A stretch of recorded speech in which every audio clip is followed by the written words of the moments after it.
Unit 2, How Things Work. Open page number 22 of your workbook. Activity 5. Read the following text carefully and answer the questions given below them. आपको ये पूरा paragraph है वो properly read करना है और उसके नीचे दिए गए हैं वो आंसर्स देने हैं। इसके अंदर जो है वो विजिबल लाइट के बारे में है कि visible light is a electric magnetic radiation, एक रेडिएशन है, is visible to human eye, जिसे ह्यूमन आई देख सकती है, and is responsible for the sense of sight, जिसकी वजह से हम चीज़ें देख सकते हैं।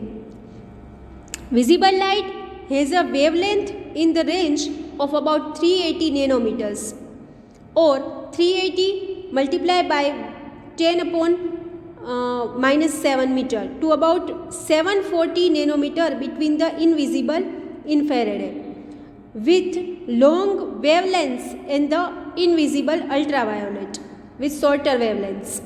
यानी कि नैनोमीटर जो विजिबल लाइट है उसकी वेवलेंथ है और उसकी रेंज है वो 380 नैनोमीटर या फिर 380 multiply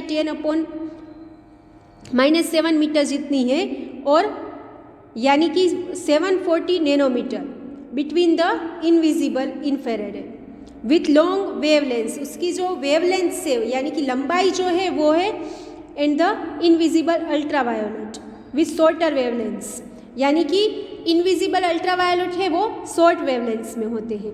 primary property of visible light are intensely propagation direction, frequency of wavelength spectrum and polarization while it speeds in a vacuum। उसकी जो स्पीड होती है वो है 299,792,458 मीटर पर second, is one of the fundamental constant of nature, जो कुदरती nature की जो आसपास उसका नेचर होता है उस हिसाब से होती है। Visible light as with all types of electric magnetic radiation is experimentally found to always move at this speed in vacuum।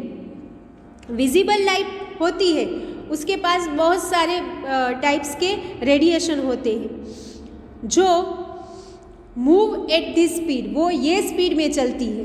In common with all types EMR, visible light is emitted and observed in tiny packets called photons. In common में अगर हम बात करें तो visible light है उसमें हमने जो पहले बात की थी कि पैकेट्स होते हैं वो जिसे फोटॉन्स कहते हैं, मैंने बात की थी ना वो लेसन में, वो फोटॉन्स की बात हो रही है।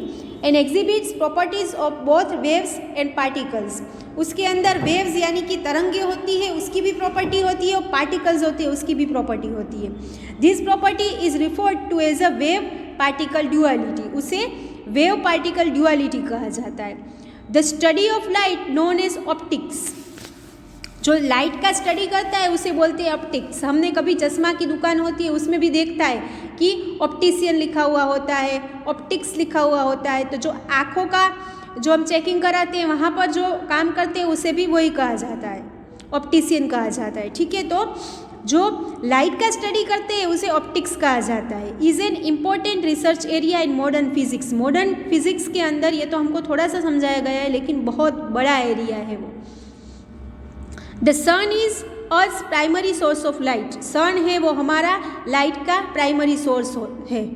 About 44% of the sun's electromagnetic radiation that reaches the ground is in the visible light range, जो 44% जो सन का इलेक्ट्रिक मैग्नेटिक रेडिएशन आता है हमारे ग्राउंड के ऊपर, वो इन द विजिबल लाइट रेंज, वो हमारे विजिबल लाइट रेंज में आता है 44% जितना ही। तो उसके नीचे ये जो क्वेश्चन है वो बहुत ही इजी है, वो आप कर सकते हो। What is visible light? तो the visible light is a electromagnetic radiation that is visible to human eye and is responsible for the sense of sight। फिर second one is what is the visible range of light? तो visible range of light जो है वो कितनी है हमारी? The visible range of light is 380 nanometres और 380 multiply 10 minus 9 m to about 740 nanometers। ठीक है, बाकी के क्वेश्चन के आंसर आप खुद फाइंड आउट करके पैराग्राफ में से लिख सकते हो। ठीक है, 10 तक है, सारे आंसर्स आपको इजीली मिल जाएगा। ठीक है, उसके बाद में how do you think does electricity work, तो मैं लिखवाती हूँ, आप खुद लिखिए कि पेन से लिखिए आप, मैं लिखवाती हूँ। इलेक्ट्रिसिटी लिखिए, electricity is the set of physical phenomena associated ASSOCIATED with the presence and flow of electric change, full stop। Electricity permits the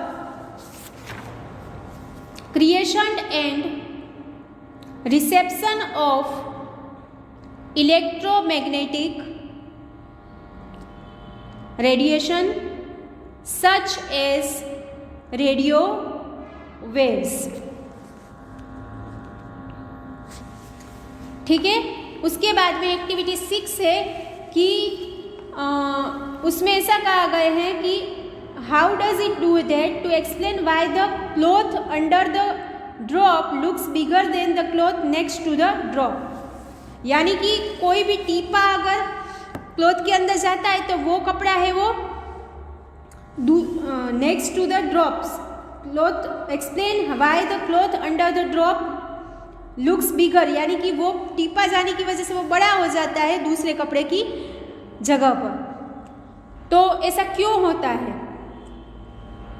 right your explanation in your own words, तो लिखिए आप, मैं लिखवाती हूँ ये भी कि the drop of water on the cloth should have magnified the area, यानी कि उसने पूरा एरिया जो पानी का ड्रॉप है वो कवर कर लेता है, that it has covered.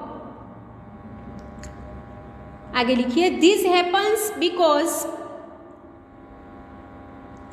the drop had a curved upper surface and the flat bottom was transparent, TRANSPARENT, transparent, full stop। The smaller drop magnify more area that there was less could be seen। यानी कि ये draw अभी पूरा होता है, यहाँ पे full stop कर दीजिए। ठीक है, क्योंकि ऐसा क्यों होता है? क्योंकि ये टीपा जो पड़ता है क्लॉथ के ऊपर, तो क्लॉथ का जो ड्रॉप होता है उसका अपर एरिया है वो कर्व्ड है, जो पानी है, और नीचे का एरिया है वो ट्रांसपेरेंट है, क्योंकि वो ड्रॉप है वो पानी है इसलिए ट्रांसपेरेंट है। तो इस तरीके से वो ड्रॉप है वो बड़ा होता जाता है और पूरा एरिया को कवर कर लेता है, इसीलिए वो ड्रॉप है वो एकदम बड़ा हो जाता है और वो पूरा ड्रॉप हम बाद में नहीं दे सकते। There was less could be seen, उसको फैला हुआ हम देख सकते हैं बाद में। ठीक है, और वो बड़ा होता जाता है, इसीलिए वो क्लॉथ भी बड़ा हो जाता है।